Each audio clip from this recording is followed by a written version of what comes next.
Malgrat es digui el contrari, un dels punts més forts de l'Akira Toriyama a l'hora d'escriure Bola de Drac era la seva coherència a l'hora de desenvolupar els combats. En aquesta sèrie de vídeos els analitzarem basant-nos exclusivament en el manga, l'obra original, i comprovarem com sovint les guies oficials patinaven perquè estaven fetes amb descuit. Tal i com vaig fer al vídeo anterior, en aquest vídeo cobriré dues lluites, les del Vegeta amb el Zarbon. Comencem analitzant els lluitadors implicats. El Vegeta de la primera lluita és exactament el mateix que lluita contra el Dodoria i el Kiwi, amb 24.000 unitats de força. Per tant, ens centrarem en el de la segona lluita.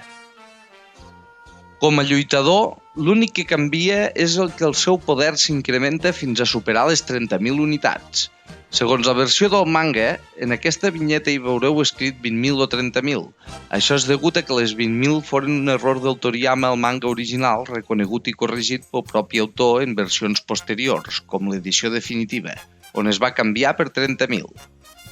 Tenint en compte que el poder del Vegeta ja era de 24.000 a l'arribar a Namek i que el seu poder augmenta després de perdre contra el Zarbon, és evident que el correcte és que el Vegeta superi les 30.000 i no les 20.000 unitats. La justificació de la distribució de les seves característiques és la mateixa que els vídeos anteriors. El Zarbon és un lluitador més equilibrat que el Dodoria i fins i tot sense transformar està un pèl per sobre d'ell. Destaca sobretot en velocitat, tal com es pot deduir pel fet que li pugui seguir els moviments al Vegeta al començament del combat, malgrat la diferència evident de poder que hi ha entre ells. Pel que fa al seu punt més fluix, sembla que és clarament el Ki, doncs el Vegeta és capaç de desviar-li l'atac d'energia amb simple força bruta.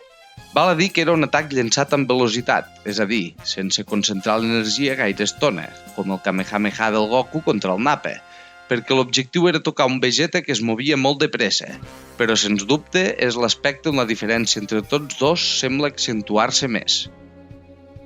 Pel que fa al Zarbon transformat, a part de l'augment de poder, també canvia bastant com a lluitador.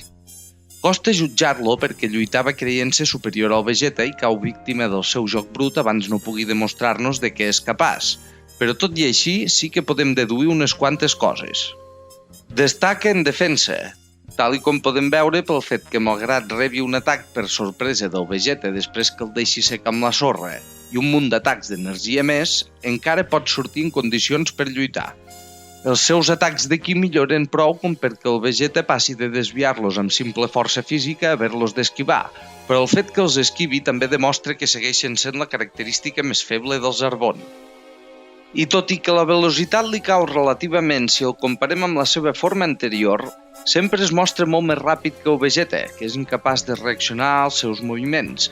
Per tant, mínim podem dir que té una velocitat estàndard, així com la força física, aspecte on també supera el Vegeta, tot i que la defensa superior d'aquest li permet entomar uns quants cops. Pel que fa al seu poder, no ens el diuen directament, però li he estimat en 32.000 unitats. Sens dubte, demostra una resistència superior quan sobreviu l'atac per sorpresa d'un Vegeta que ja té més de 30.000 de força, i cal recordar que aquests tenen un efecte molt superior als atacs normals. Pel que fa a les regles establertes, aquests combats destaquen precisament per integrar-les totes en major o menor mesura. Per tant, les repassarem a mesura que analitzem els combats. Les lluites amb el Zarbon semblen a priori més entretingudes que complexes, però amaguen més del que sembla a primera vista i integren i exemplifiquen a la perfecció totes les regles establertes fins ara sobre els combats de Bola de Drac. Després d'haver liquidat el Dodoria, tenim un Vegeta confiat assaltant el Zarbon aprofitant que aquest es separa del Freezer. El Vegeta ataca, però el Zarbon és capaç de veure-li els moviments i contraatacar, forçant el Vegeta a defensar-se del cop, tot i que després no li costa imposar-se i acaba llançant el Zarbon pels aires. El Zarbon es recomposa amb feina, i veu com el Vegeta segueix l'atac. Reacciona i llença un atac d'energia que, tot i que veloç, té un cert esforç a darrere, però el Vegeta el desvia d'un sol cop. M'agradaria aquí fer un parèntesi, aprofitant que també el fa el combat, per comentar com en tan poques pàgines el Toriyama és capaç de mostrar-nos dos lluitadors tan semblants en poder, però tan diferents en compensació com ho són el Zarbon i el Dodoria. En tots dos casos, el Vegeta és molt superior, però ho és en aspectes totalment diferents. El Dodòria el superava per moltíssim en velocitat, per poc en força i segurament estarien igualats en ki. Per això opta per esquivar els atacs en comptes de desviar-los. El Zarbon, en canvi, el supera clarament en força física i ki, però estan igualats en velocitat. En molt poques pàgines, el Toriyama és capaç de mostrar-nos com de diferents poden arribar a ser dos lluitadors amb poders semblants. El Vegeta es comença a imposar al Zarbon. Cada cop connecta més cops i arriba a un punt on el Zarbon ja no li pot seguir la velocitat. Sembla que el Vegeta ja té el combat a la butxaca, però al contrari del Dodòria, el Zarbon sembla més enfadat que no espantat. I no és per casualitat. L'emmurriada del Zarbon es justifica pel seu as a la màniga, una transformació que li augmenta la força. La raó de no haver-la fet servir abans és una mostra de com el Toriyama pot resoldre amb humor buits argumentals que plaguen els mangues d'aquest gènere. Posaré un exemple ben popular. Algú pot explicar per què el Luffy comença els combats rebent hòsties en Gear Second si ja sabem que pot fer servir el Gear 4 des del començament? A Bola de Drac, si un lluitador no lluita a fons, sempre hi ha una justificació argumental, per ridícula que pugui semblar. Ara és el Zarbon que supera el Vegeta clarament, i això malgrat la força que ha perdut per no voler-se transformar des d'un bon començament. Se li llença a sobre a gran velocitat, clavant un cop de cap al Vegeta i llançant-lo en l'aire. El Vegeta es recomposa i contraataca, però el Zarbon segueix l'envestida fent que al final s'acabin pegant tots dos. Però mentre que el cop del Zarbon ha tingut un efecte claríssim sobre el Vegeta, el del Vegeta al Zarbon amb prou feines li ha fet res. El Zarbon llença un atac d'energia a un Vegeta que ja està tocat i amb prou feines el pot esquivar, i aprofita per posar-se-li a darrere a tota velocitat i immobilitzar-lo. El Vegeta no se'n pot escapar, i el Zarbon inicia una caiguda en picat a tota velocitat contra el terra, deixant que el Vegeta s'estavelli tot sol a tota marxa, posant punt i final al combat. El Vegeta, però, és un os dur de rosegar i sobreviu l'atac. I el fet d'haver amagat una bola de drac li salva la vida, ja que ara el Freezer el vol viu per treure-li informació i demana al Zarbon que el vagi a buscar i el curi. Un cop recuperat, aquest aconsegueix escapar de la nau del Freezer i és poc després que tenim el segon combat contra el Zarbon. El Vegeta té una idea. Aprofita que el Zarbon lluita amb excés de confiança i prepara un joc brut. Agafa sorra del terra i li llença els ulls, deixant-lo sec uns instants que aprofita per posar-se-li a darrere i clavar-li un cop amb totes les forces que el Zarbon no s'espera. El Vegeta segueix l'atac amb una ràfega d'atacs d'energia, durant el qual el Krillin intenta fugir amb la Bulma, cosa que el Vegeta impedeix, però permet al Zarbon escapar-se de l'atac i poder lluitar.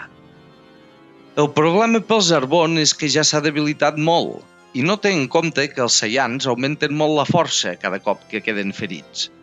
Tant com requereixi el guió l'augmenten, de fet. I tots dos factors sumats fan que el Zarbon no sigui rival pel Vegeta, que li clava un cop de puny al ventre i el remata amb un atac d'energia que l'acaba de travessar del tot. Tal i com he dit al principi, aquestes lluites són senzilles però molt útils per exemplificar totes les regles que defineixen els combats de Bola de Drac. Veguem-ho. Primera regla. Quan un personatge queda ferit, perd força en proporció a les ferides que té. Aquesta regla queda demostrada perfectament durant les dues lluites. A la primera, el Zarbon abans de transformar-se va perdent velocitat a mesura que el Vegeta el va ferint. Passa de poder seguir-li els moviments i reaccionar-hi a no poder fer-ho després de rebre uns quants cops, demostrant que li ha caigut el poder de combat. Al segon combat, quan l'atac per sorpresa del Vegeta deixa el Zarbon clarament ferit, el Vegeta se'l pot ventilar d'un sol cop, demostrant que el poder, de nou, afecta totes les característiques que composen un lluitador. Segona regla. Quan la diferència de nivell de poder entre dos lluitadors és entre un 10 i un 15% a favor d'un d'ells, aquest té un avantatge decisiu. Aquesta regla queda evidenciada per la superioritat del Vegeta davant del Zarbon.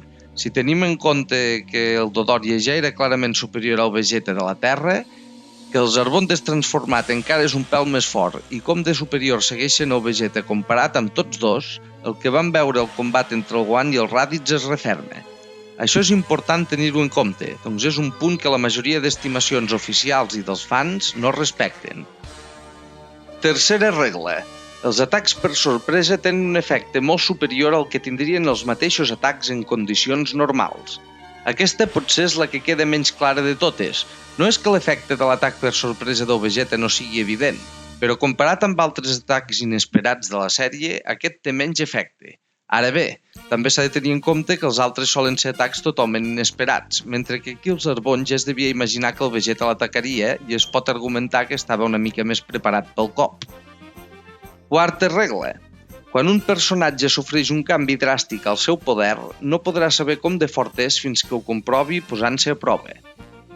Aquest és el combat que exemplifica millor aquesta regla, ja que tenim dos exemples, cadascun en un sentit diferent. D'una banda, el Vegeta després d'haver-se recuperat i fugit de la nau del Freezer. Sap que ara és més fort, però no sap fins a quin punt i segueix sense estar convençut de poder superar el Zarbon transformat, i opta per un joc brut. És a dir, s'ha fet més fort però no sap fins a quin punt. En sentit contrari, el Zarbon, que ha quedat tocat després de l'atac per sorpresa del Vegeta, però al no saber fins a quin punt ha perdut força, pren la decisió estúpida de seguir lluitant, desafiant un Vegeta que el mata sense dificultats. És a dir, s'ha debilitat, però no sap ben bé fins a quin punt fins que el maten. En definitiva, aquests combats són molt bons des del punt de vista de repassar els fonaments de com el Toriyama dissenya els seus combats, i és per aquest motiu que els he analitzat. Espero que hagueu disfrutat del vídeo i que ens veiem al proper. Salut!